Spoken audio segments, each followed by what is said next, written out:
C'est le drame. Je viens de m'écouter 2 heures sur YouTube de Lara Fabian. Si c'était pas mal écrit,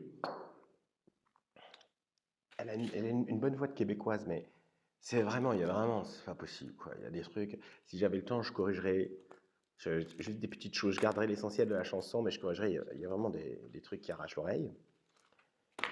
Et bon, du coup, il m'est resté ça. Cette mélodie qui est très belle, hein.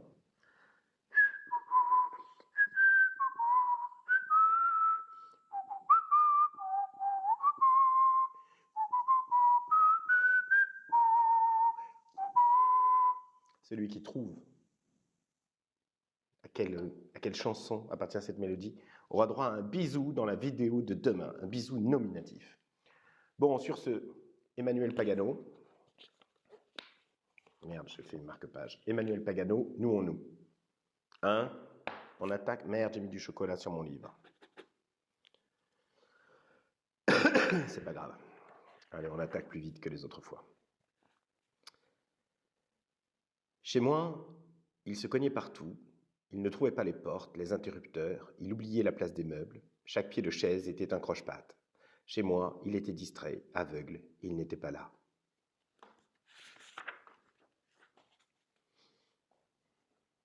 Donc je rappelle le code, hein. Quand je marque une pause longue, c'est que je change de fragment. Quoi qu'il y a de petites étoiles, je pourrais dire étoiles, mais c'est ridicule tout ça.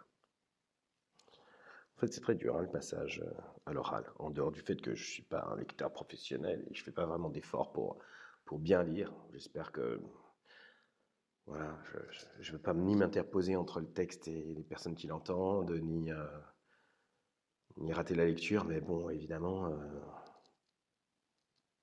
je suis pas Fanny Ardant, quoi. Ou il y en avait un qui lit très bien, comment il s'appelle Ah merde, j'ai oublié son nom, je l'adore, cet acteur. C'est un acteur de sauté. Bon, tant pis. J'habite cette ville où nous sommes si nombreux, cette ville chère et coincée par une ceinture d'autoroute. Nous y sommes à l'étroit. Serrés pour vivre, manger, dormir, se déplacer. L'espace y est un luxe arrogant, et les ciels paraissent toujours tout à la fois démesurés et inatteignables. Dans les rues, je marche la tête en arrière, à rêver de hauteur et d'air. Dans l'appartement, je n'arrive pas à étendre mes bras sans toucher des étagères, des meubles, des murs, des portes, des objets, mon compagnon. Nous entassons nos choses comme nous le pouvons, et quand nous ne pouvons plus, il faut se résigner à trier. Se décider sur l'importance de ces machins que nous possédons selon de drôles de mesures. Nous mettons en balance les dimensions de la chose et les souvenirs contenus, l'encombrement et l'attachement. Nous réfléchissons à l'étalonnage de nos vies. C'est l'occasion de disputes. Calibrer la mémoire, les affections, les manies. Oh, putain, je suis en train de niquer le texte. Calibrer les mamies, putain. Je suis fatigué, je suis toujours fatigué, moi. Les manies est une affaire délicate quand on est deux. Nous n'avons pas le même gabarit à propos des choses et des émotions. Mon ami et moi avions des affrontements jusqu'à présent presque sympathiques. Des petits jeux sur pas grand-chose, jamais d'engueulade hostile. Mais le tri des affaires, au bout d'une dizaine d'années communes, de tendresse et d'accumulation de choses à soi, à l'autre, aux deux, met en péril notre petit espace-temps partagé. Nous-mêmes, nous commençons à nous encombrer l'un l'autre. Je passe désormais mes journées dans les rues, la tête maintenant baissée vers le sol. C'est en traînant pour repousser le moment de rentrer que j'ai trouvé une solution toute bête à laquelle nous n'avions pas pensé, les box. Ce sont des sous-espaces, des sortes de grands cartons en dur, des caves ultramodernes auxquels on a accès en voiture ou à pied. On entre dans une sorte de garage, mais c'est bien plus qu'un garage, c'est une mini-ville dans la ville, avec des circulations, presque des rues, des ruelles entre les box. À l'accueil de cette ville en miniature, un gardien très serviable m'a renseigné.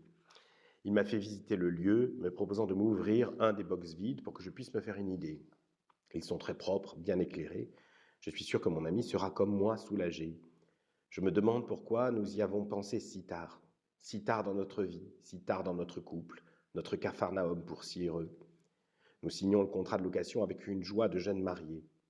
Mais avant d'emménager, il faut trier, décider ce que nous allons éloigner de chez nous, tenir à distance, remiser de ce dont nous allons nous séparer provisoirement. Et c'est seulement maintenant que je me rends compte que nous n'avons fait que déplacer le problème. Trier et questionner et calculer les mètres carrés. Nos tergiversations deviennent disproportionnées et nous en sommes à parler d'appartements séparés quand je me réfugie dans le box en pleine nuit pour pleurer un beau coup, crier, hurler comme notre ville ne nous le permet jamais. C'est beau, hein? Je suis prêt à parier que cette ville, c'est Paris.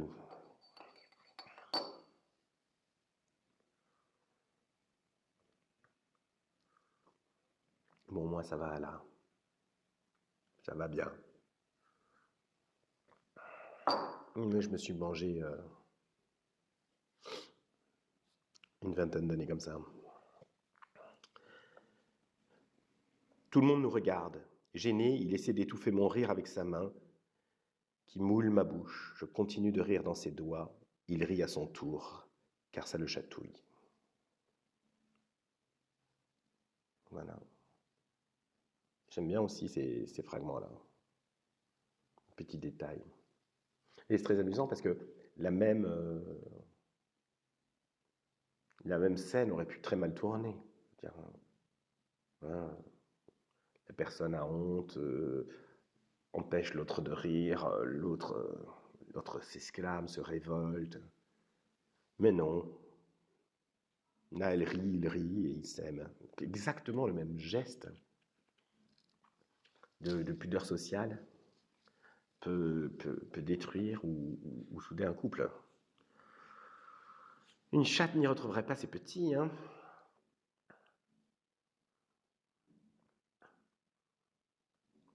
C'est compliqué, hein. C'est la roulette russe, en fait. On ne sait jamais ce qui va sortir. Elle ne veut pas me parler devant son fils. Elle ne veut pas me quitter devant lui. Elle ne veut pas me dire ça, je te quitte devant lui. Lui et moi, on s'entend bien depuis toutes ces années. Je l'amène à l'école et le ramène, je lui prépare son goûter, je l'aide à faire ses devoirs. Nous faisons des promenades, nous allons au cinéma, au parc. Elle non, parce qu'elle travaille tout le temps. Quand elle est enfin là, elle voudrait me parler. Elle répète qu'elle voudrait me parler en tête à tête. Je sais ce qu'elle voudrait me dire en tête à tête. Je ne veux pas l'entendre. Je reste avec son fils le plus longtemps, le plus souvent possible. Je ne le lâche pas. Elle ne trouvera pas le temps pour me parler seul à seul.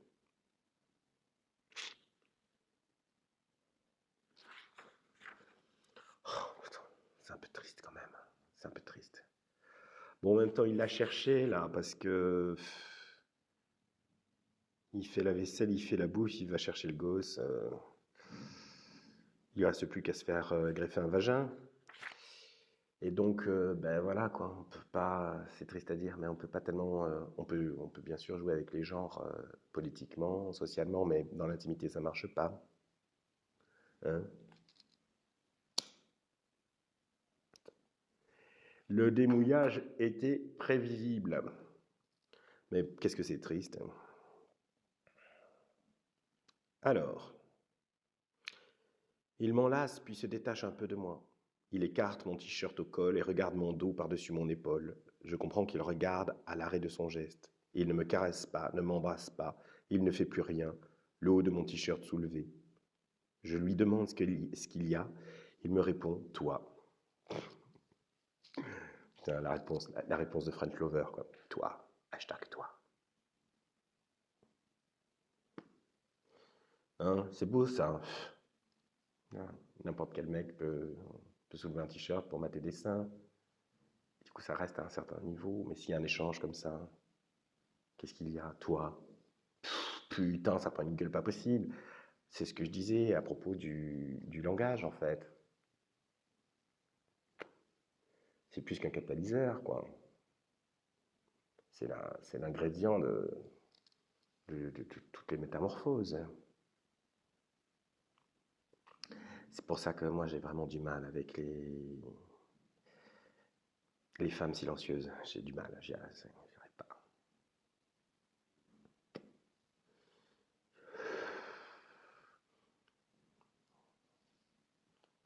Parce que l'écriture c'est solitaire. Mais dans l'amour, il y a une occasion d'atelier, en fait. D'atelier à deux. Évidemment, il faut trouver en face quelqu'un qui écrit l'amour bien, quoi. Surprenant, qui écrit des choses. On n'y aurait pas pensé. En fait, c'est mieux que ce à quoi on avait pensé. Waouh! Puis il y a une émulation comme ça.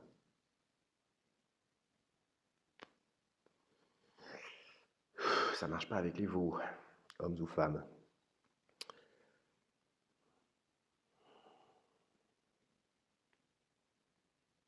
Je suis dur là, parce que le silence, c'est aussi une façon d'écrire. Mais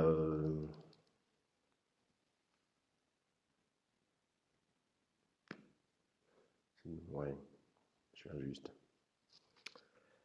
Et alors, on va me mettre contre un mur et on va me tuer? Peut-être, on ne sait jamais comment on va mourir. Hein. On ne sait pas. Peut-être que dans 6 mois, 1 an, il y aura des murs dans Paris et les gens, on les mettra, pop, pop, pop, pop, on les tuera comme ça. Après avoir visité la chapelle, j'accepte de boire un verre avec le gardien. Il a posé sa clé sur la table du bistrot, une grosse clé lourde et bien ronde au bout. Il me parle de son travail, prend la grosse clé dans sa main ouverte, pesante dans sa paume. Il me dit que ce n'est qu'une copie, cette clé.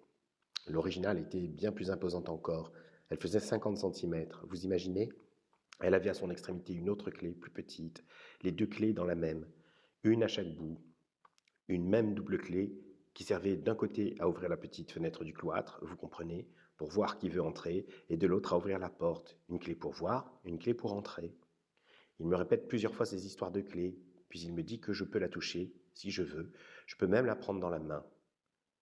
Il est lourd comme sa clé.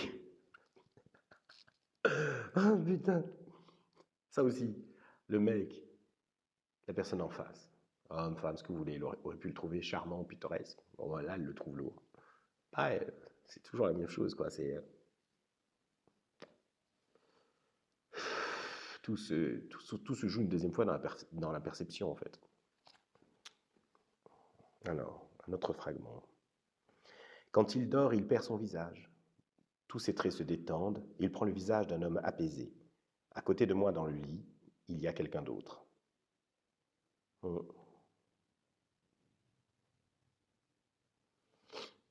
Ouais, il y a plein de gens qui refusent qu'on les voit dormir.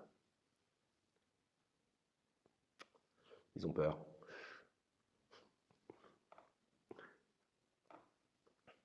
Moi, j'ai eu droit à... Mais je bave en dormant. Je dis, mais c'est super. Moi aussi, moi je bave et je ronfle. Je sais pas, je trouve que c'est une épreuve, hein, le sommeil. S'endormir avec quelqu'un, dormir avec quelqu'un, hein, c'est beaucoup plus risqué que les galipettes. J'étais genoux à terre en train de fagoter. Il criait. Je pleurais en liant les branches, arrangées par taille, avec une grosse ficelle. J'ai enlevé mon gant de cuir pour essuyer mes larmes et continuer mon tas sans le remettre, sans y penser. Quand il s'est arrêté de crier, je me suis aperçu que je m'étais blessé avec la ficelle.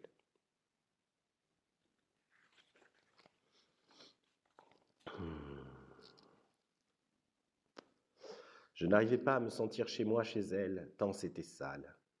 Je suis très soigneux, je n'aime pas qu'il y ait le moindre grain de poussière. Elle ne lavait jamais son linge, elle le renouvelait seulement. Elle n'avait pas de machine à laver et semblait ne rien connaître au lavomatique. Elle ne lavait jamais son sol, elle ne lavait jamais sa salle de bain ni ses toilettes. Elle passait de temps à autre un coup de balai dans la cuisine, en laissant le tas de saleté repousser dans un coin. J'attendais qu'elle ne soit pas là pour faire du ménage, parce qu'elle se vexait lorsque je sortais une éponge en sa présence. Je ramenais mon aspirateur en cachette. Au bout de quelques semaines, l'appartement avait pris une autre allure et elle s'en est aperçue. Elle m'a foutu à la porte avec les produits d'entretien que j'avais cachés sous l'évier derrière la poubelle. Putain, mais mon gars, t'as évité une balle là. Il est fou le mec. Il est fou. C'est terrible les filles sales. Moi j'en ai connu 2. Une il y a très très très longtemps. Bon, je ne veux même pas dire son prénom. Et alors elle faisait un truc incroyable. Elle, elle mangeait avec les mains et elle s'essuyait sur ses vêtements. Je veux dire, mais pas des vêtements, pas en casual trash, un week-end, hein, n'importe où. Bon, à l'époque, on n'allait pas au restaurant, on n'avait pas assez d'argent. Mais un sandwich, n'importe quoi, il y avait un truc, elle y suit. C'est complètement fou. Bon, elle était tout à fait affriolante, hein, sinon personne ne s'y serait collé, et moi non plus. Mais malgré ça, euh, c'était répugnant. Et voilà. Et je me demande bien ce que ça donne avec presque 3 décennies en plus. Je pense qu'elle doit être beaucoup moins affriolante, hein, c'est mécanique. Mais je suis à peu près certain qu'elle doit être tout, tout aussi crade. Puis après, j'ai connu une fille qui était propre, qui avait l'air propre. Enfin, non, qui l'était, hein, qui se lavait tous les jours, etc. Mais par contre, la salle de bain, mais c'était répugnant, mais répugnant. Je veux dire, des cheveux, des poils, des traces de partout. Enfin, je veux dire, la salle de bain était normale, elle y passait, elle partait au bout d'une demi-heure, nickel chrome, mais par contre, elle laissait derrière. Mais c'était immonde, quoi. C'était immonde. Et voilà, ça m'a dégoûté très vite. Voilà. Bon, et puis je me dis que je pourrais être un peu provocateur, mais en disant une chose qu'aucun homme ne dit parce qu'on n'a pas le droit. Mais le sang dans les toilettes, il faut tirer la chasse. Parce que ça fait peur, en fait. Voilà. Un type, il n'est pas habitué. En fait, ça fait peur inutilement, en fait. Donc, et c'est très, très bizarre, parce que ça, j'ai observé chez plusieurs femmes qui, qui tiraient la chasse, quoi, des femmes normales, et qui ne la tiraient pas quand elles avaient leurs règles. Alors ça, j'ai jamais compris. Alors, on m'appelle d'Italie. Ah ouais, mais là, je suis en train de révolutionner la télévision sur Internet et on va attendre que ça s'arrête, hein. Je ne vais pas raccrocher, en fait. Alors, donc oui, c'est Mélusine, en fait, hein. Il faut fermer la porte, hein. Il faut fermer la porte. Ça fait peur aux hommes. C'est comme ça. Ça sert à rien de hurler. Mais c'est la nature et gna gna gna et puis et gna gna gna gna gna. Mais putain, qu'est-ce que ça fait peur. Je veux dire, si c'est la nature, alors on prend en photo son gros caca en vidéo et puis on le montre à son copain. Non, voilà, c'est la nature aussi.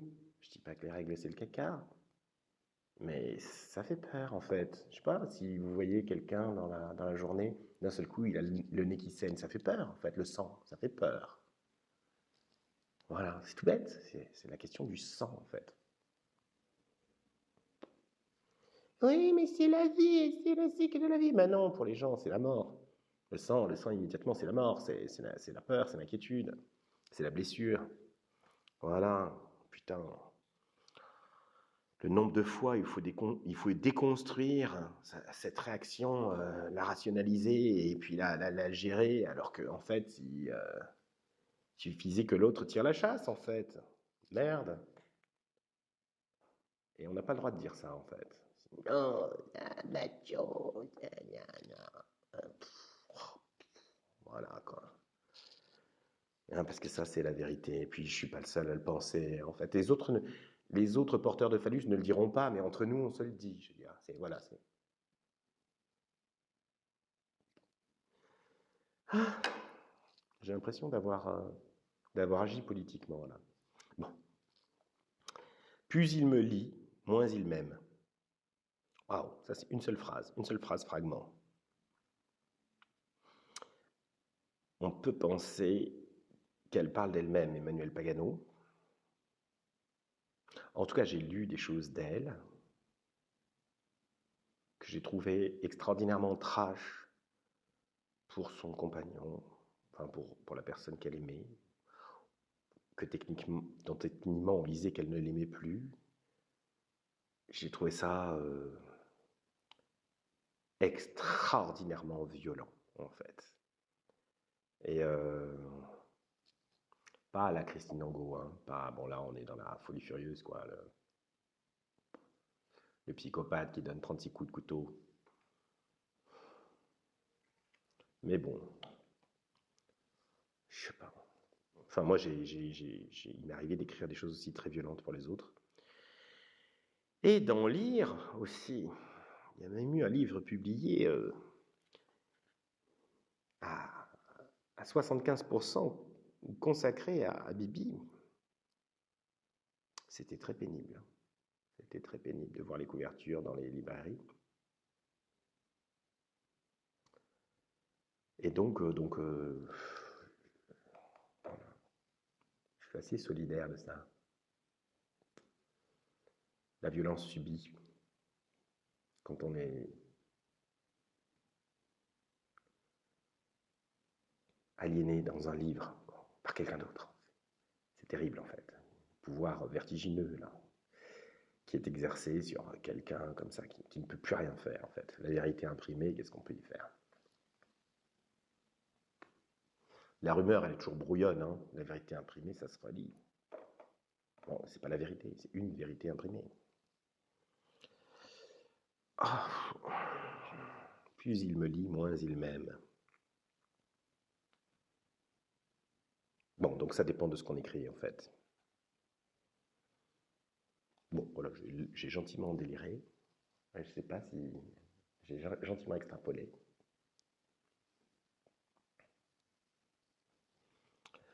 Elle penche à droite dès qu'elle se tient debout sans marcher. Elle n'a pas une jambe plus courte que l'autre, c'est une posture qu'elle a naturellement prise pour soulager une sciatique légère mais têtue. Elle laisse tomber tout le poids de son corps du côté droit et le gauche tout seul se relève, comme si ses hanches étaient une balance à l'ancienne, un trébuchet. Je la regarde s'approcher de l'évier pour faire la vaisselle, elle me parle, elle ne se rend compte de rien. Elle mouille l'éponge du liquide vaisselle, puis elle se met au travail, elle bascule. Je m'approche d'elle, dans son dos, je la prends dans mes bras et son corps se remet dans l'axe, appuyé contre le mien. Oh, c'est beau. Ils sont mignons.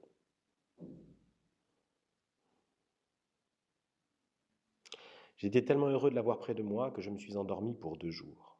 Et ça, c'est un autre fragment, et on retrouve la question du sommeil, en fait. Très lié, le sommeil et le véritable amour, c'est très lié, en fait. La paix du sommeil, en fait, c'est un des signes incontrôlables de la santé d'une relation. La paix du sommeil. Voilà, quand on dort mal, quand on dort pas ensemble, quand on dort, ça ne va pas. Il y a un truc qui ne va pas. Très peu de gens avec qui on peut dormir, en fait. Très très peu de gens. Je veux dire, dormir profondément. C'est presque un test de confiance, en fait, mais de confiance souterraine, de confiance, la confiance inaccessible, celle sur laquelle on ne peut pas mentir, parce qu'on peut aussi se voiler les yeux consciemment. Hein?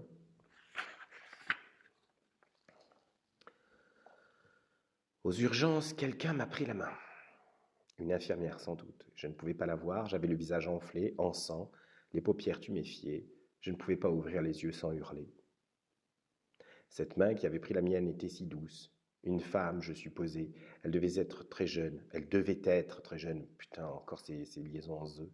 Elle devait être très jeune, tellement douce et tiède. Inconnue. Je demandais à ce qu'on la prévienne. La main de la jeune femme ne m'aidait pas, ne me calmait pas. J'avais du mal à parler, je n'entendais rien. J'insistais, en vomissant, en hoquetant, en pleurant, pour qu'on l'appelle. La main tenait la mienne sans me faire mal et sans me réconforter. Cette main soudain s'est retirée, une autre a pris sa place. Une main ridée, une main rêche et fripée. Je l'ai serrée fort dans la mienne. Elle était vieille, abîmée par les travaux, par la vie, toute cette vie de nous. C'est beau, hein? Toute cette vie de nous. très légèrement surécrit, mais comme ça vient à la fin, on a le droit. Dans des caudalie, dans des chutes, on a le droit de légèrement surécrire. C'est pas grave, parce que tout le reste est bien sobre et bien. Et donc c'est comme le délié d'un F en calligraphie. On a le droit. Petite écriture bien régulière, bien inclinée, et puis quelques fouets comme ça. Ah, ça devient très beau. Voilà. S'il n'y a que des fouets, c'est ridicule et c'est illisible. Ici, tout est écrit très très très, très bien. Ah, c'est mort, c'est sclérosé.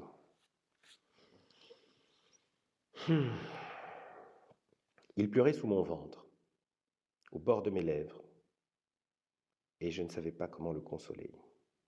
Je prenais ses épaules dans mes mains pour le hisser jusqu'à mon visage.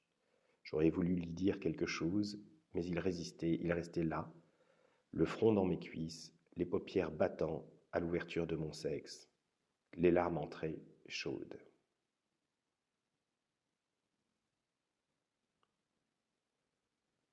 Bon, j'y crois, hein, le fait que ce sont des confidences qui ont été recueillies, parce que je trouve ça, c'est plus beau. J'espère que c'est pas imaginé, en fait. Mais du coup, bon, on n'a que ça comme information, et ce qui est très fort, c'est le hors-champ. C'est le hors-champ. Ce sont des livres qui ne délivrent pas des histoires, en fait, mais qui nous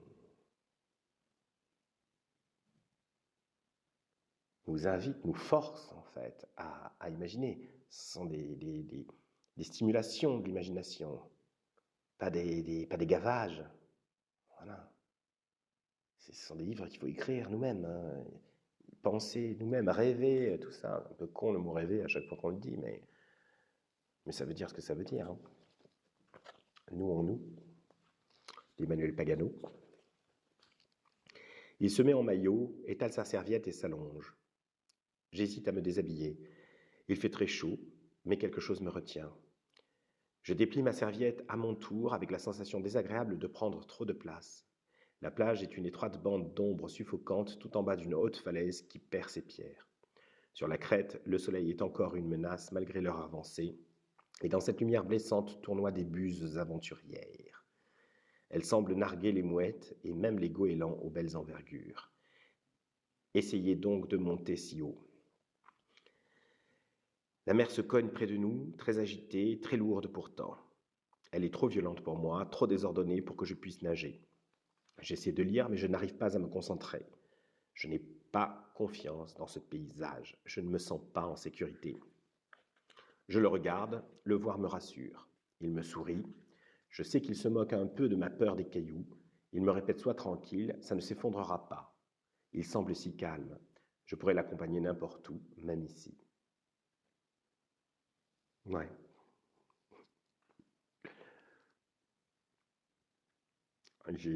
Dans le style, j'ai été plus ému par des récits de femmes de guerrieros au Nicaragua, qui partent dans la forêt, qui font la popote, qui rechargent les armes. Parce que là, elle est allée à la plage quand même, hein. C'est pas le bout du monde. Mais j'aime bien l'idée qu'elle se le raconte, quoi. C'est important en fait, de se raconter ça. J'irai au bout du monde pour lui ou pour elle. C'est très important. Si on ne se le dit pas, il y a un problème. Quand il joue, je n'entends pas la musique. J'entends ses mains, j'entends le son de ses doigts, leurs déplacements et leurs appuis sur le manche de la guitare, le frottement ténu mais décidé des ongles durs sur les cordes. J'entends le décollement de la barrette formé par les phalanges tendues de son index, comme un arrachement que la mélodie ne parvient pas tout à fait à masquer. Alors là, c'est intéressant parce que c'est vrai que faire de la musique, ça fait du bruit, en fait. On ne peut pas faire de musique sans faire de bruit. Maintenant, ça a disparu hein, avec les enregistrements, etc. Et avec les instruments, d'ailleurs. Mais quand on écoute de la musique faite en direct et avec des instruments, on entend la musique faite et le bruit fait en faisant de la musique. C'est très, très émouvant.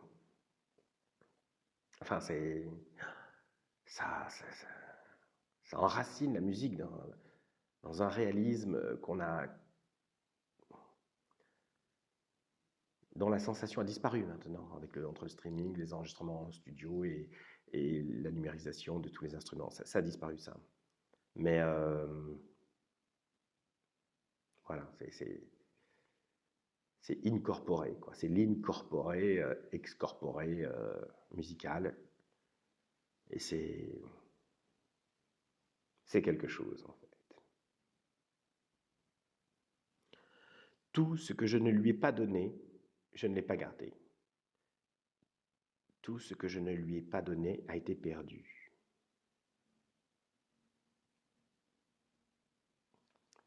Fragment qui se balade comme ça. Je n'avais jamais réussi à maigrir depuis tout petit, depuis que je suis si gros, c'est-à-dire depuis toujours. J'avais tout essayé, les régimes, les cures, les stages, rien à faire. Et puis, il y a quelques mois, elle m'a quitté.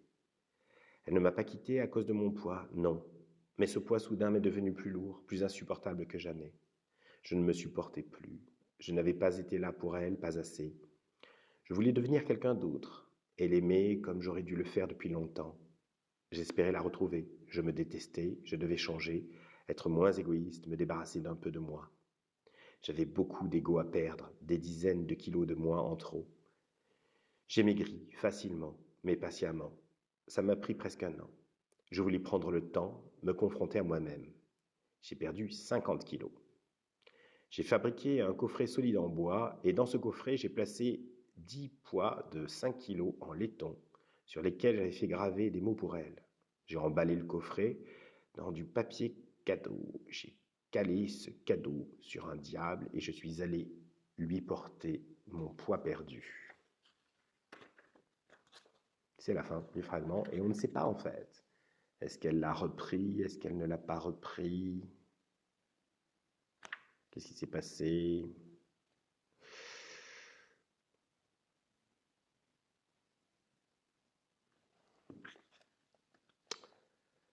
La première chose que j'ai vue d'elle, c'est cette balafre en pleine figure.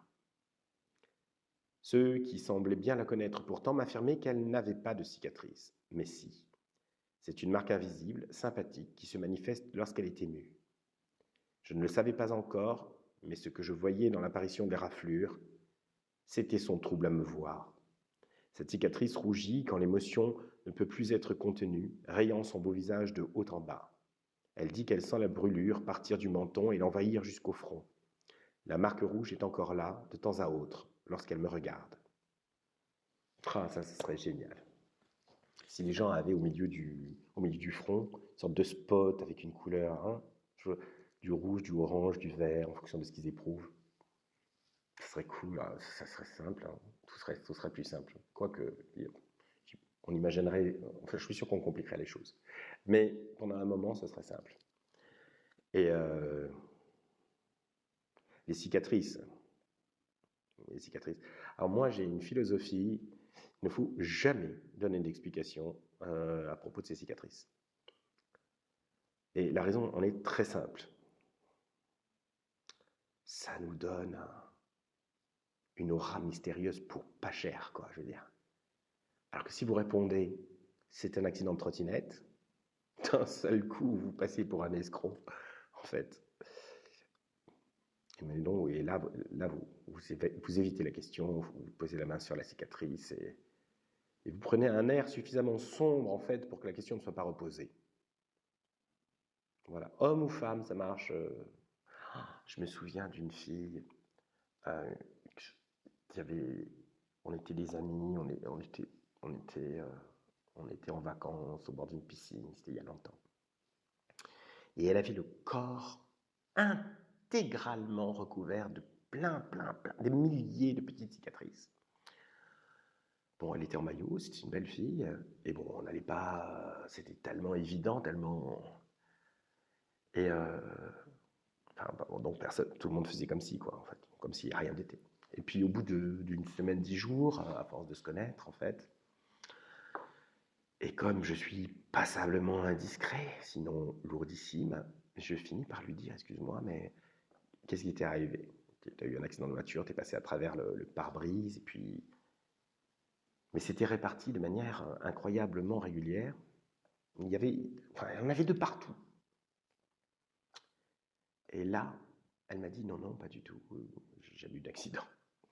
Alors j'ai dit, mais qu'est-ce qui, je sais pas, on t'a martyrisé pendant des années. En même temps, il n'y avait pas de, comment dire, la chair, il n'y avait pas de trou dans la chair. C'était uniquement des différences de couleur, en fait. Et comme on bronzait, hein, puisqu'on était dans le sud, au bout d'une semaine, le bronzage avait accentué encore. Et les petites cicatrices étaient blanches et le reste de la peau était bronzé. Et elle m'a dit qu'en fait, c'était une maladie génétique. C'est-à-dire que sa peau marquait. J'ai oublié le nom de la maladie. Et je lui dis, waouh, c'est terrible, mais alors, enfin, qu'est-ce qui s'est passé en fait pour que tu en aies comme ça sur tout le corps? Il me dit, il ne s'est jamais rien passé. C'est la somme de toutes les petites éraflures euh, que j'ai reçues en fait dans la vie, en fait, qu'on reçoit tous. À la différence que ma peau, elle, en a conservé la trace. Il ne s'était rien passé, en fait. Et on avait, à cette époque-là, j'avais moins de 30 ans. Et donc, elle aussi, elle avait moins de 30 ans. Et donc je lui ai dit, mais t'en as vraiment de partout, en fait, je veux dire. Et elle me dit, oui, quasiment de partout. Et puis, la conversation s'était terminée parce qu'elle m'avait dit, mais j'en ai moins sur les seins en souriant. Alors, sur le moment, je m'étais dit, ça devient trop chaud, cette discussion. Enfin, en tout cas, voilà. Après les jours qui restaient, je l'ai appelée la femme léopard. Oui, je la draguais un peu, mais il ne s'est jamais rien passé, et puis on ne s'est plus jamais revu. Blou, blou, blou. Je suis allé à la poste faire une réexpédition de son courrier, à mon adresse, comme s'il avait déménagé chez moi, comme s'il avait enfin dit oui à ma demande de vie commune, comme s'il n'avait pas fui devant mon empressement. Je lis son courrier, les lettres de sa nouvelle compagne, pressantes et inquiètes comme l'étaient les miennes, auxquelles bien sûr il ne répond pas. Oh putain, mais il faut pas faire ça là. Elle reste dans l'histoire là, il faut lâcher. Mais c'est rigolo, ouais, les histoires de courrier. Merde, il y a des trucs que je peux pas raconter, mais je vous assure qu'ils vous feraient franchement rigoler, hein. Mais je peux pas les raconter. Ah putain. J'ai déjà une petite idée de son odeur, et avoir une petite idée de l'odeur de l'autre, c'est être toute prête à s'y habituer. Bon, ça c'est un truc cochon de filles, en fait. Non, ça peut être des garçons aussi. Mais ça, c'est plus de filles, ça. C'est euh, c'est assez émouvant et effrayant quand les femmes révèlent comme ça leur kinkiness. On sait qu'elle existe, mais quand on l'aperçoit, c'est... Alors,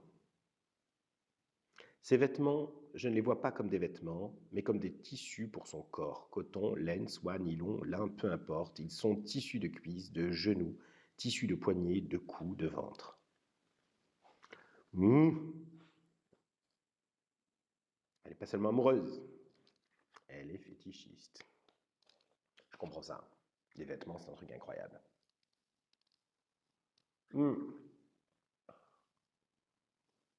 Alors moi, on risque de choquer.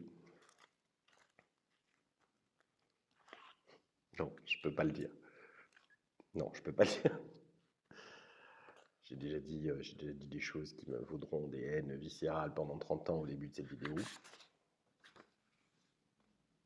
Parce que les cons haïssent avec constance. Et idéologie. C'est lié. Bon, allez, on va s'en lire un petit dernier, mais il est assez long, il fait 2 pages. Je travaille avec un casque parce que je travaille dans le bruit. Le bruit des arbres et des machines, outils. Les grincements, les déchirures, les tapages et les craquements, les stridences, les boursouflures des moteurs. J'ai le corps solide, les cuisses dures et fermées autour des hanches. Je suis élagueur indépendante. Je ne dis jamais élagueuse. Les élagueuses sont toujours des machines, des outils, perches élagueuses, tronçonneuses élagueuses. Je ne veux pas qu'on me prenne pour un objet. Je suis une femme, élagueur donc, en indépendante. Et d'ailleurs, on ne dit pas mannequin, écrivaine, des fois, si, mais pas toujours. On ne dit pas sentinelle non plus. Elle a écrit EL pour le passage au masculin. En haut des géants menaçants de casser, je suis une sentinelle. Si j'étais un homme, je serais toujours une sentinelle. E2LE1. Je vois loin. Et d'en bas aussi. Quand je descends regarder les arbres par en dessous, je vois loin, mais dans le temps. J'observe, je projette, je regarde le port, les frondaisons, et je sais le futur de l'arbre. S'il faudra tailler, abattre. Je grimpe parfois si haut que je me crois perché dans l'avenir des hommes et du paysage. Mon mari, lui, a toujours les pieds sur terre. Il ne connaît même pas le nom des essences. Il n'a jamais bien compris pourquoi je faisais ce métier, pourquoi je m'entêtais à me perdre dans la tête des feuillus, à couvrir mon visage de masques et de casques, à m'agiter dans le vacarme pour gagner 3 francs 6 sous. C'était des francs encore quand notre couple tenait le coup. Maintenant que nous nous disputons, c'est en euros que nous faisons les comptes. Avant, il me regardait en levant les yeux et je descendais en rappel le long des écorces. Il aimait bien venir me voir sur les chantiers. Je crois qu'il me trouvait sexy, sanglé, la tronçonneuse dans le dos. Et quand je la prenais à 2 mains, les cuisses serrées sur une hanche maîtresse, quand je la mettais en route, quand je lui criais de se pousser dans le grand barouf déchiré de la ramure sacrifiée, il me désirait. C'est fini maintenant, même si je fais toujours le ludion depuis les canopées, la ludionne non, ça n'existe pas. Aujourd'hui, il voudrait que j'abandonne les arbres pour me mettre au foyer. Je n'ai jamais vu fendre une seule bûche. Pourtant, malgré l'amplitude de ses bras, où je me replie encore de loin en loin, quand je quitte ceux des frênes et des hêtres. J'ai mal lu cette phrase, je ne voyais pas où elle allait, ce qui est un compliment. Donc aujourd'hui, il voudrait que j'abandonne les arbres pour me mettre au foyer. Je n'ai jamais vu fendre une seule bûche. Pourtant, malgré l'amplitude de ses bras, où je me replie encore de loin en loin, quand je quitte ceux des frênes et des hêtres. J'arrive pas trop à comprendre. J'aime assez. Il y a quelque chose. On sent qu'il y a une histoire. On sent qu'il y a. Mais on a du mal à. Je sais quoi.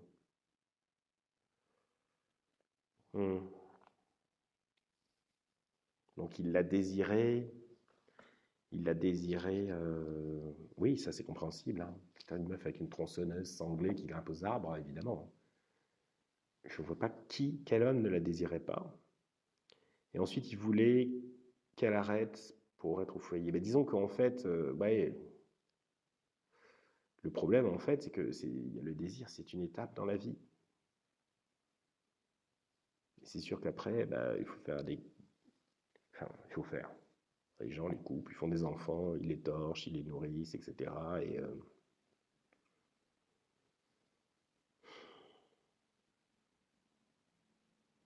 c'est plus la même chose, en fait. Mais un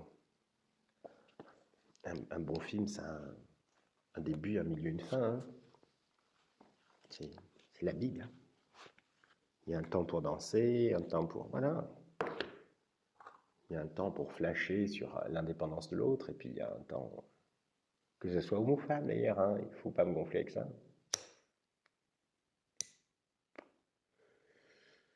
Et puis il y a un moment où ce qu'on désire, c'est un terrier. Et pas que l'autre soit comme ça, une sorte de guerrier ou de guerrière observable de dos. Bon, qu'est-ce que c'était profond tout ça? Bon, on est à la page 30. Donc j'ai lu 15 pages. Je pense que 15 pages, c'est bien comme calibre. Je sais pas. J'en sais rien du tout. Il fait assez beau et frais, j'adore ce temps. Lumineux, venteux, frais.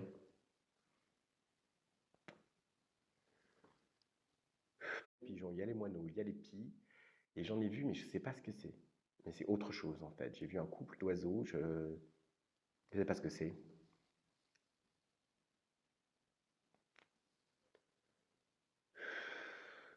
Pour tout vous dire, je ne sais pas si vous le ressentez, mais j'aimerais que ça reste comme ça pour toujours en fait. Qu'on puisse sortir, hein, mais qu'il n'y ait plus de voiture. En fait, je voudrais que la ville reste comme ça, silencieuse comme ça. Et qu'il y ait beaucoup moins de gens aussi.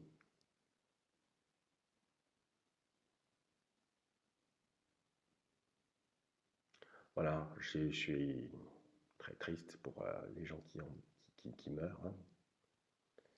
J'ai des gens de ma famille qui sont malades. Ça va à peu près là maintenant. Mais, euh, mais pour ce que ça fait au monde, là, ce virus,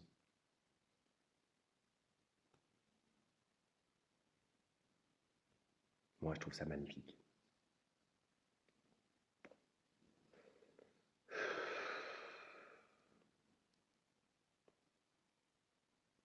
Hmm. On a l'impression que le monde se repose. Et d'ailleurs, il faudrait faire une vérification, hein. Il faudrait que les astronomes vérifient. Parce que la Terre, ça peut être arrêté de tourner, en fait. Non, parce qu'il y a le jour et la nuit. Et peut-être que le Soleil s'est mis à tourner autour de la Terre, du coup. On ne sait pas, hein. Si le Soleil a attrapé le coronavirus, c'est possible. Bon, j'ai commencé en sifflant, il faut que je termine en sifflant, non? Mais j'ai oublié l'air de Lara Fabian que j'ai sifflé. Ah putain. Allez, j'y retourne. Parce que, bon, j'avais laissé de côté l'œuvre de Lara Fabian. Et, euh, et maintenant que je suis beaucoup plus émancipé de mes origines sociales, plutôt intello, quoi, c'est du cul, ben j'adore me plonger comme ça dans les musiques très populaires. Et il y a, c'est vrai, il y a vraiment très très grande qualité. Certains défauts rédhibitoires, enfin qui m'étaient rédhibitoires avant et maintenant, je sais pas, j'ai développé suffisamment d'indulgence pour pouvoir écouter. Et sans honte, puisque je l'avoue ici. Donc, je repars terminer mon intégrale Lara Fabian. Et je vous en chanterai peut-être une autre demain. C'était Nous en nous, Emmanuel Pagano. Et c'est du bon Et c'est du bon miam miam. C'était du Et c'est du bon miam miam. Cours de théâtre. Répète miam miam. Tiens, mets un briquet dans ta bouche. Miam miam. Ouais, je vous l'ai dit.